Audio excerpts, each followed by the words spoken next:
민주당은 저작거리 마당놀이 같은 거거든요. 저작거리 마당놀이라는 게 뭐 예를 들면 뭐 김어준이 낙검수라든가 뉴스공장 같은 게 어떤 사람들은 그걸 뭐 무당같이 얘기를 하는데 무당이 아니고 제가 보기엔 일종의 마당놀이에요. 마당. 그러니까 뭐 나오고. 양반들이 조롱도 하고 막 이렇게 하죠. 엘리트를 조롱하고. 네. 근데 이제 보수는 이제 그 여대 있는 가문은 이제 품격을 지키는 거죠. 그다음 세 번째가 핵심입니다. 헌신.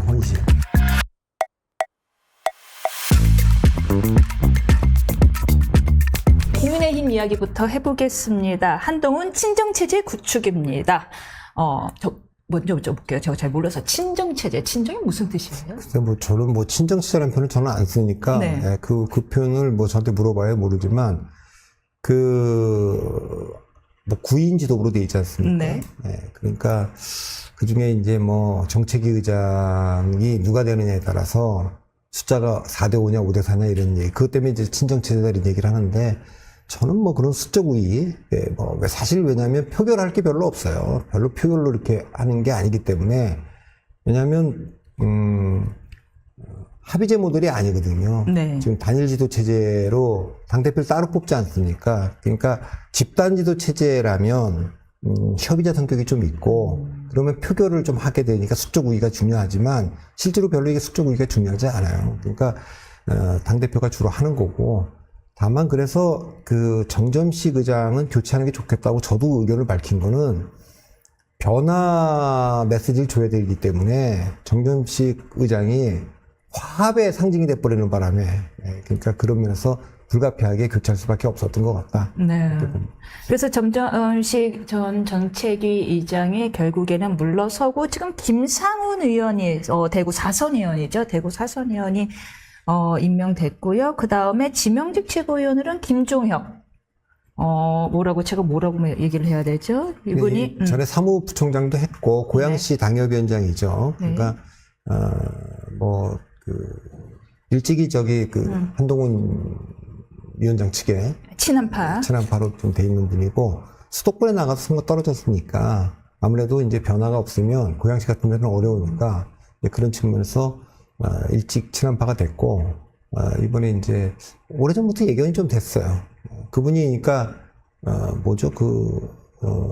원외 지구당위원장, 원외 당협위원장 그 대표도 맡고 있고, 막 그러니까, 그런 측면에서 명분도 있죠. 네. 그런데 그동안에 이제 저는 몰랐는데 정책위 의장은 그동안 이렇게 박수로 이렇게 추인해 왔다면서요? 아니, 원래 정책위 의장은, 오랜 시간 동안 원내대표의 러닝메이트였어요. 원내대표의 러닝메이트. 그러니까, 바꿀 수가 없는 거예요. 그러니까 러닝메이트가 된 거는 원래 이제 그 2000년 들어오기 전에는 당대표는 압도적인 지위를 갖고 있고 원내 총무는 굉장히 상하관계예요, 상하관계.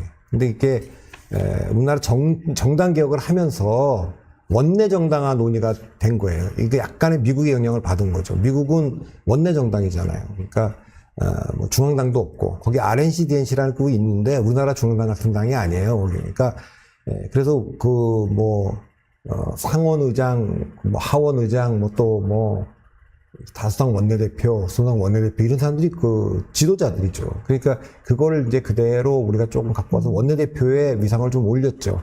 중앙당의 당자도 100명으로 제한하면서. 그때 이제 투톱이 된 거예요. 그러니까 원내대표와 당대표가 사실상 투톱으로 이렇게 됐고, 말이 투톱이지, 원내대표는 역시 의원들이 뽑는 거고, 당대표는 당원들과 민심이 뽑는 거니까 권위 차이가 좀 있어요. 그래도 어쨌든 원내대표를 그렇게 바꾸면서 국민의힘이 원내대표와 정책위장은 러닝메이트로 해서 했어요. 그래서 이제 주로 수도권 원내대표는 영남권 정책위 의장, 영남권 원내대표는 수도권 정책위 의장, 요렇게 쭉 오다가, 요걸 이제 풀어놓은 거죠. 근데 풀어놓으면서 어떻게 했냐, 당원당규상에는 그래도 정책위 의장은 원내대표의 지위를 받든 되니까 당대표가 원내대표와 협의해서 그의 의견을 존중해서 정치회장을 임명하고 의원총회에서 추임받는 거기 때문에 그러나 되게 지금 한동훈 위원장이 새로 들어왔으니까 이 문제에 대해서 의총에서도 추인하겠죠. 김상훈 의원이 아주 또 이렇게 비토가 있는 분이나 이런 분이 또 아니니까. 그 얘기를 하더라고요. 이렇게 계파색이 좀 옅은 분이다. 그래서 좀 의외다. 그런 것도 있고 사선인데 예. 사선이면 사실은 뭐 원내대표 몰라도 정책위 의장을 잘 하진 않는데 아, 그렇습니까? 그런 뭐 사선 정책위 의장 잘 안 하죠. 그런데 5선이 원내대표 안 하잖아요. 그러니까 윤상현 같은 분이 5선인데 원내대표 안 하는데 5선인데 어떻게 하냐 이렇게 하듯이 이해가 쏙 되네요. 그런 면에서 뭐 사선이 맞는데 그걸 누가 비토하겠습니까? 그렇군요. 그런데 이 김상훈 의원을 지명한 시기가 딱 공교롭게도 한동훈 대표가 윤 대통령을 독대한 직후였단 말이에요. 그렇다면 그것은 약간 윤 대통령이나 용산의 의정을 일부 한 10% 20% 반영해 준 결과로 볼 수 있을까요? 그건 뭐 알 수가 없어요. 알 수가 없어요. 예, 왜냐하면 저도 얼마 전에 그 한동훈 위원장이 대통령하고 만났다. 그 다음 날 제가 방송을 같이 녹화를 했기 때문에 강적들이 같이 하셨죠. 그 토요일 날 방송이 됐는데 네. 화요일 날 밤에는 그게 한 10분 정도 만났다. 뭐 이런. 그러니까 만났는데 그날 아침까지는 뭐 한 10분 정도 만난 걸로 일부 보도가 됐어요. 근데 제가 수요일 날 아침에 라디오 방송을 나가서 방송하는 중에 대통령실이 이제 설명을 한 거야. 실제로 1시간 반 정도 했다. 한동훈 위원장은 한 1시간 40분. 자기가 나오면서 시계 보니까 한 11시부터 시작했는데 12시 40분이었다 이렇게 얘기를 하더라고요. 그러니까 그 10분과 그 10분도 어쨌든 대통령실에서 누군가가 이렇게 알려서 보도가 됐을 텐데 또 1시간 30분도 그렇고 그러면 일단 대통령실 부징위는 주전파와 주화파가 여전히 갈등을 빚고 있다 이렇게 보입니다. 그러니까 10분을 흘린 쪽에는 주전파죠, 주전파. 어떻게 한동훈 위원장하고 같이 갈 수 있냐 뭐 이런 거고 주화파는 현실적으로 지금 당대표가 됐는데 대통령과 당대표가 갈등을 빚으면 안 된다. 봉합하고 가야 된다. 뭐 이런 쪽이고 일단 당장은 그날 길게 좀 만났고 대통령실이 발표도 했고 그러니까 주화파 쪽에 힘이 좀 실리고 주전파는 지금 전당대회 때 주도해 왔을 거 아닙니까? 폭로전도 주도하고 근데 그거 실패했으니까 당분간 주화파 쪽으로 갈 거고 두 분 사이에 어떤 대화가 왔는지는 모르지만 요청은 일단 이거 주목한 건 요청은 대통령이 요청한 건 아니래요. 한동훈 위원장이 요청을 해서 들어갔다는 거예요. 그렇다면서요? 약간 그러니까 그 전에 그 대통령이 뭐 만찬을 한번 열었는데 뭐 낙선자까지 다 불러 모으고 사람이 쫙 있는데 원오브댐으로 한동훈 대표를 만났어요. 한동훈 대표가 그거는 좀 신임 대표에 대한 적절한 예우가 아니라고 판단했을 수도 있어요. 그러니까 가서 딱 독대하는 장면을 연출하고 싶었고, 본인이 가서 이제 정책의장뿐만 아니라 많은 문제에 대해서 제가 이건 요렇게 하려고 합니다라고 미리 좀 알려드리지 않았을까. 통보하는 시기고, 예우를 갖춘 통보죠. 그랬을 것 같고, 뭐 대통령이 뭐 특별히 여기에 대해서 뭐는 어떻게 하는 게 좋겠다고 부탁을 안 했을 것 같아요. 왜냐하면 한동훈 위원장의 그 답이 예상되는 상황에서 뭐 특별히 그 얘기를 하지는 않았을 것 같습니다. 그러니까 정점식 의장은 대화가 없었거나 그 요청했는데 그 다음날 뭐 이렇게 교체할지 모르지만 그날도 그런 요청이 있었더라도 혹시 요청이 있었으면 이건 뭐 이런 변화를 해서 조금 교체가 불가피함을 좀 이해를 바란다. 뭐 그 정도는 얘기했을 것 같습니다. 뭐 대통령께서는 두루두루 남의 이야기도 좀 들으면서 해라라는 이야기를 하셨다고 하고, 그리고 끝나고 난 다음에 정진석 비서실장이 약간 유임의 뜻을 살짝 내비친 듯 뉘앙스를 밝혔다라고는 하는데, 그것이 나름대로 그 의견을 전달한 거 아니었을까요? 아니 뭐 그거는 뭐 배석했든 정진석 실장이 했을 수도 있는데, 중요한 거는 한동훈 위원장 입장에서 두 가지를 분명히 보여줘야 되거든요. 일단 당이 변화를 향해서 간다. 이게 첫 번째 메시지고, 두 번째는 그 가장 강력한 메시지가 뭐냐면 그 권력의 중심이 대통령으로부터 한동훈으로 이동했다는 걸 분명히 보여주는 거기 때문에, 그런 면에서 보면 이번에 정점식 의장의 교체는 여러 가지로 변화를 상징하거나 아니면 권력 이동을 상징하거나 그런 모든 문제에서 불가피했다고 봅니다. 만나고 난 다음에 한 대표는 죄송합니다, 이런 표현. 한 대표는 대통령과 굉장히 오래된 사이지만 이건 대통령과 집권당 대표라는 공적 지위로 만난 것이라는 것을 강조했다라고 합니다. 이런 이런 지위 변화 두 분 어떻게 보시나요? 좀 긍정적으로 보시나요? 저는 아니, 그러니까 예. 이걸 긍정적으로 안 보면 어떻게 봅니까? 개인적으로 사적 관계를 사람들이 너무 강조를 하는데 사실은 이제 사적 관계는 옛날 사적 관계 검사일 끝난 때 거예요. 그건 다 얘기잖아요. 끝난, 예. 그건 이미 다 끝난 거고 예. 전당대회 내에서 공적 사적 관계를 여러 번 얘기했어요. 대통령과의 관계도 공적 관계, 공적 관계, 사적 관계라는 건 두 분 사이의 사적 관계면은 뭐 이런 동우나 뭐 이렇게 부를 수 있고 이럴 수 있고 이게 그거 안 된다는 거죠. 그러니까 시키는 대로 할 때죠. 그거는 안 된다. 그러니까 이 앞으로도 굉장히 기강을 잡기 위해서 그동안에 뭐 친윤들이라든가 대통령실이나 이런 데에서 당에 대해서 흔들어 온 거를 딱 중심으로 무게 중심이 당으로 이동했다는 걸 보여주기 위해서 대통령과 자기와의 관계를 굉장히 공적으로 할 거니까 뭐 서로 예우를 갖춰서 뭐 말 한마디도 호칭 하나도 다 그럴 거 아닙니까? 그러니까 철저하게 저는 공적으로 갈 것 같아요. 그럼 용산 입장에서는 사적 관계가 좀 더 편할 테고 한동훈 대표 입장에서는 공적 관계가 조금 더 지향되겠네요.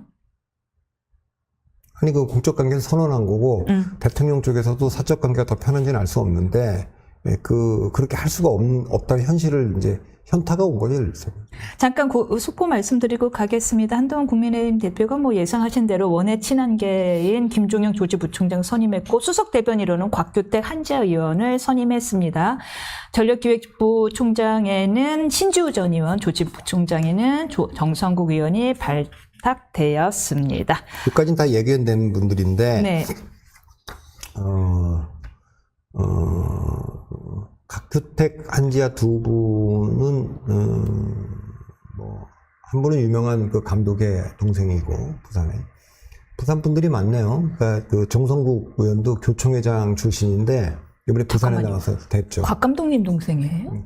곽 감독 동생이죠. 아, 잠깐 제가 잠깐 이름 이러는 친구의 그 곽경택 감독님이요? 아, 저 몰랐어요. 그렇게 됐고 그리고 이제 그 정성국 그분은 이제 교총회장 출신인데 이번에 부산 나와서 됐고 한지아 비례대표는 누굽니까 화나갑 전 민주당 대표의 친척이라는 거 아닙니까? 아, 친척이요. 그렇게 좀 알려져 있고 그리고 신지호 그분은 이제 이 전략기획부총장이 오래전부터 얘기가 됐던 분이니까 그렇습니까? 예상을 빗나가지 않고 됐네. 근데 그 전략기획부총장이 어떤 자리예요? 그러니까 전략기획부총장이 이것도 위상이 좀 낮아진 거예요. 그러니까 원래 2000년대 중반에는 아까 이제 그 당대표와 원내대표를 투톱으로 갔다 그랬잖아요. 그 투톱으로 갈 때 뭘 또 했냐면 당을 그때는 사무총장이 절대 권한을 갖고 있었어요. 사무총장은. 사무총장. 예. 지금도 사무총장이 절대 권한을 갖고 있는데 이걸 3본부로 재편을 했어요. 그러니까 당무 같은 거는 그냥 사무총장이 하고 그다음에 그 홍보본부장이라 따로 뒀어요. 홍보본부장이 굉장히 중요하니까 그때 지방선거, 대통령선거 다가오니까 홍보본부장을 사무총장과 그 병렬로 동급의 홍보본부장을 두고 대변인 포함해서 모든 걸 다 디지털 부서나 이런 걸 다 홍보본부장 밑에다가 배치를 했죠. 그때 초대 홍보본부장이 아마 정병국 의원이 맡았을 거예요. 그러니까 그렇게 되고 그다음 또 하나가 전략본부장이라고 있었어요. 그러니까 이 전략본부장이 말 그대로 당의 모든 선거 전략이나 이거를 따로 하는 그렇게 위상이 돼 있다가 요게 이제 위상이 다시 사무총장 중심으로 다시 재편되면서 약간 격화된 거죠. 그러면서 다시. 부총장이 됐어요. 네, 그래서 이제 전략기획부총장, 그러니까 사무총장하고 약간 위계가 있는 거죠. 근데 그 한때는 어쨌든 전략본부장이 굉장히 중요했던. 근데 그 전략기획이 굉장히 지금 약해져 있기 때문에 전략통을 좀 이렇게 배치했다 이렇게 보면 되겠어요. 아직 한참 지금 진행 중이기는 하지만 여러 번 말씀하셨잖아요. 국민의힘이 나아가려면은 한동훈 대표가 이제 미래 혁신을 향해서 나아가는 모습을 확실히 보여줘야 된다라고요. 그럼 지금까지 보여주는 인선 모습을 보면은 좀 그런 이미지가 보이나요? 그냥 친한계 인사들을 썼어요. 지금 당직 인선에. 그런 점은 조금 아쉽죠. 파격적인 건 없는데 그런데 아마 조금 어쩔 수 없는 측면도 좀 있을 거예요. 자기 이제 정치 처음 들어와서 전당대회 도와줬는데 쓰지 않을 수가 없죠. 근데 이제 어떤 우려가 있냐면 정치를 잘 모르는 윤석열 대통령도 정치권 들어와서 대선 이기는 과정에서 친윤계라고 하는 분들한테 둘러싸였다고요. 이른바 친윤계. 정치 잘 모르니까 그때 뭐 정진석, 권성동, 뭐 장제원, 윤한홍, 뭐 이철규 박사님 이상 좀 많이 들었지만 결국 그분들이 지난 3년간 윤석열 정치의 그 핵심이었는데 실패했죠. 그러니까 지금 한동훈도 지금 정치에 딱 들어왔는데 딱 친한계라고 하는 분들이 지금 딱 둘러싸고 있는 거예요. 이 초반에 있는 분들이 능력 중심이 아니고 전당대나 이런 거에 도와주러 온 분들이거든요. 그러니까 이것으로 배치를 한 거예요. 이분들이 가장 고 분야에서 뛰어난 분들이냐? 그렇게 보이지는 않습니다. 일단은 그런데 이제 친하게. 근데 이것이 윤 대통령도 처음 첫 단추를 이렇게 끼면서 끝까지 이렇게 온 거예요. 그분들이 기득권이 돼갖고 그 기득권을 계속 재생산하면서 그렇게 하니까 그분도 또 여기 임명된 분들 가까운 분들이 또 하나씩 따라 들어오고 막 이렇게 되는 거죠. 그러니까 그런 점이 그래서 인사가 대단히 중요한데 워낙 기반이 당내에 없다 보니까 이제 그렇게 이제 한 것 같아요. 그래서 이건 좀 봐야 될 것 같아요. 지금 평가를 내리기는 그래서 어렵습니다. 한 대표님이 우리 얘기를 들으셨나 봐요. 그래서 뭐라고 했냐면 오늘 최고위원 회의에서요. 좀 전이죠. 지금 하고 있을 거 아니에요. 당 인재 영입이 상설화하겠다. 외연 확장이 필요로 하는 상황에서 인재 영입을 상설화하고 강화해서 인재 발굴과 영입 교육에 사활을 걸 필요가 있다라고 했다라고 합니다. 어디 영리하세요. 그거는 왜 뭐 그냥 하는 말이고 인재 영입이라는 거 뭐 그런 거 상설한다는 말은 그냥 하는 말이고 결국 누가 인재 영입위원장이 되고 할 거냐라는 것도 권력 관계거든요. 그러니까 친윤계에서 총선 앞두고는 그 자리를 누구한테 맡겼냐면 이철규 의원한테 맡겼어요. 네.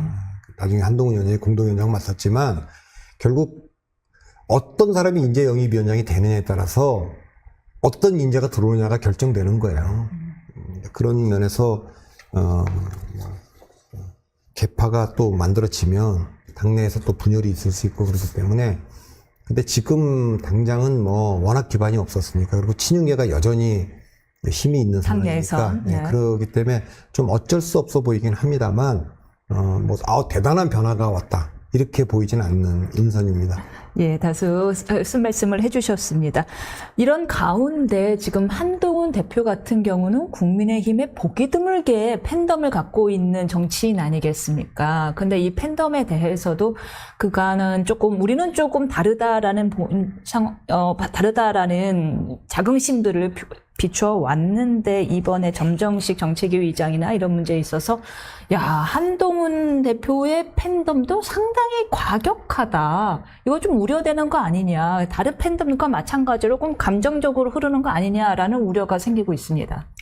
팬덤이라는 게 원래 그렇죠. 지금 팬덤 있는 정치인 4명인데 네. 이재명, 조국, 한동훈, 이준석 이렇게 그 정도가 이제 팬덤이 있다고 보는데 위드훈이라고 하는 게 있고 그렇죠. 근데 이제 정점식 그 위원장 물러나게 하는 과정에서 팬덤을 좀 넘어서서 좀 공격적으로 그래서 이제 약간 정치 훌리건에 약간 가까운 그런 잠깐 한 말씀을 드리겠습니다. 참고로 위드훈은 공식적으로 그 팬카페에 우리는 그런 거 하지 않았다라고 올리기는 했습니다. 그러니까 이제 그렇죠. 그렇게 얘기하고 있고 그래서 한동훈 위원장도 그 공격적인 게 공식적인 자기 팬카페에서 한 건지 모르겠다 이렇게 얘기했고 한동훈 위원장도 경계를 많이 하더라고요. 자기는 이제 그런 그 팬덤들하고 직접 접촉하거나 만날 생각이 없다. 그건 이번에도 뭐 댓글팀 공격도 전당대회 때 받았기 때문에 자칫하면 그럴 수 있기 때문에 또 이분이 뭐 검사를 했기 때문에 그런 거에 대한 경계가 많기 때문에 가능하면 이제 그러나 이제 뭐 팬덤이 있다는 거는 굉장히 뭐 자산이죠, 정치적으로. 엄청 큰 자산인데 시드머니인데 다만 너무 제 개인적으로 저는 비록 진행자지만 너무 거리를 두고 가입을 안 했다라는 말씀을 역설하시던데 가입을 안 하고 거리를 두기보다는 지나치게 과열되면 스스로 좀 자제시켜 주시는 모습도 보여주시면 어떤가 싶어요. 그건 이제 지난주 우리 방송할 때 조홍천 의원이 그 얘기를 했어요. 그 옛날에도 팬덤 이런 얘기가 나올 때도 문재인 대표는 양념이라는 표현을 썼고 이낙연 대표는 에너지원이다 이런 표현도 썼기 때문에 결국 그런 것이 지금 우리가 통제할 수 없는 데까지 키운 거 아니냐 이런 것 때문에 좀 조기에 좀 얘기를 좀 해달라 이런 얘기인데 그건 좀 봐야 될 것 같아요. 네, 알겠습니다. 마지막으로요, 요 한동훈 표 지도부 앞으로의 과제 제언하실 말씀 계신지요? 아니 그러니까 한동훈 위원장은 제가 그날 방송하면서 여러 가지 이게 민심하고 너무 멀어져 있어요. 일단 지금 국민의힘이란 당이 그래서 국민의힘이 세상을 어떻게 보느냐는 중요하지 않아요. 세상이 유권자가 국민의힘을 어떻게 보느냐가 중요하기 때문에 뭐 민심이 당심되고 당심이 윤심되는 당으로 만들 수 있느냐 이게 관건이고요. 그 얘기를 계속 강조하죠. 민심에 자기들이 또 국민 눈높이 민심을 따라가는 정당 되겠다 이제 이거고. 제가 보기엔 두 번째는 전략 기능을 좀 복원해야 되는데 그동안에 뭐 수도권 선거가 완전히 망가질 정도로 옛날에 한나라당 새누리당 때까지만 해도 전략 기능이 좀 있었는데 지금 전략 기능이라고 할 만한 게 없어요. 지금 여의도원도 그렇고 뭐 전략기획본부장도 그렇고 실제로 다 망가져 있기 때문에 그 전략 기능을 복원해내느냐. 그다음에 정치인은 제가 그날 보수라고 하는 거는 세 가지가 있어야 되는데 능력, 품격, 헌신 이런 게 있어야 되는데 최근에 국민의힘은 민주당화 했어요. 민주당. 그러니까 민주당처럼 어떤 건가요? 변한 거죠. 근데 민주당처럼 변했다는 건 이길 수가 없다는 뜻이에요. 민주당은 그러니까 약간 길지만 좀 설명드리면 그날 제가 방송에서도 얘기했는데 약간 그 편집되면서 잘렸던데 지금 민주당과 국민의힘을 가장 정체성을 잘 보여주는 게 뭐냐면 그 청와대에 그 비서들이 있는 비서동 이름이에요. 원래 그 비서동 이름은 위민관입니다. 위민관. 우리나라 비서동 이름이 쭉 위민. 근데 노무현 대통령이 딱 들어오자마자 이걸 여민관으로 바꿔요. 그래서 여민관으로 가다가 다시 이명박 박근혜 대통령이 들어와갖고 위민관으로 다시 바꿔요. 그러다가 문재인 대통령이 다시 여민관으로 바꿔요. 그러니까 여민관이라고 하는 건 더불어라고 하는 게 민주당의 그 정체성이고 더불어민주당이네. 네, 위민관이라고 하는 것은 엘리트주의예요. 백성을 위해서. 그러니까 이 엘리트주의는 뭐 우리가 뭐 플라톤이라든가 세종대왕이라든가 다 그런 엘리트주의인데 그러니까 뭐 노예제도 찬성하고 다 이래요. 근데 엘리트주의는 세 가지에서 차별화가 되는 겁니다. 첫째, 능력은 있다. 그러니까 저 사람들이 뭐 인정. 지배계급이지만 능력은 있다. 두 번째, 품격.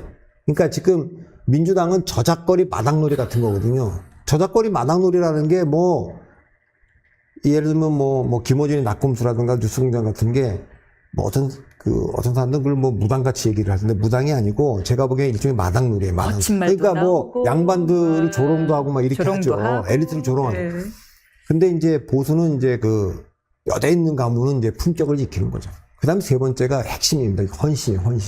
노블스 오브리죠. 이게 그 사람들이 그 권위를 인정받는 건 전쟁 나면요. 이 사람들이 제일 먼저 나서 싸워서 죽는 거예요. 그건 전통이에요, 전통. 그러니까 미국이나 뭐 영국의 그 왕자들, 뭐 대통령 전쟁 가잖아요. 예. 우리는 그러니까 뭐 병역 안 간 사람들이 대통령도 하고 다, 그게 있을 수가 없는 거예요. 그러니까 뭐 탈세, 무슨 이런 거 있을 수 없죠. 그러니까 한국의 보수들이 과거에는 그래도 이 국가를 위한 헌신, 이런 게 있었다고요. 큰일 하시는 분이라는 게 있었죠. 아니, 그러니까, 그리고 자기 개인보다는 국가를 위해서 희생하는 사람들이다.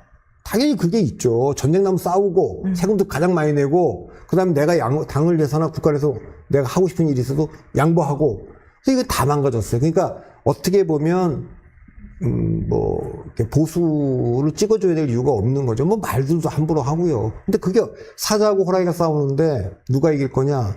아니, 그거 잘 모르지만, 들판에서 싸우면 사자가 유리하고 깊은 산속 계곡에 싸우면 호랑이 유리한데 사자가 왜 그 호랑이 있는데 그 깊은 산속 계곡과 싸우냐고요. 그러니까 마치 그런 느낌이 들어서 그런 것도 좀 해야 되는데 지금까지는 보면 한동훈 위원장은 뭐 얘기하는 데 있어서 윤 대통령은 조금 뭐 경로도 자주 했다 그러고 그 경로 중에는 뭐 확인된 바는 없습니다만 좀 거친 말도 좀 있다 이렇게 됐는데 한동훈 위원장은 비교적 그런 면에서의 품격. 술도 안 하시고. 술이야 뭐, 어쨌든 능력은 본인도 계속 강조를 하니까, 그게 안보에 관한 거든 경제에 관한 것은 좀 능력이 좀 있어야 된다. 그런 거고, 헌신은 잘 모르겠어요, 아직까지. 본인이 지난번에 헌신을 오해하던데, 아니, 국회의원 선거에서 한 150석 될 때 불출마하는 건 헌신이지만, 다 떨어지게 생겼으면 출마를 해야죠. 그런 걸 헌신이라고 얘기하는 거는 잘못된 거고. 불필요한 헌신이었군요. 필요한 거죠. 뭐, 불필요한 헌신. 아니, 비례라도 받을 수 있었잖아요.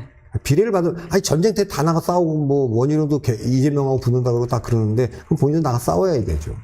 그러니까 전쟁 때 수가 부족하면 가서 싸워야 되는 거죠. 그러니까 그런 면에서 보면, 좀 그렇고, 아까 팬덤 얘기도 나왔는데, 팬덤도, 나는 이제 자기가 지지하는 정치인을 갖다 신격화하는 건 참 안 좋다고 봐요.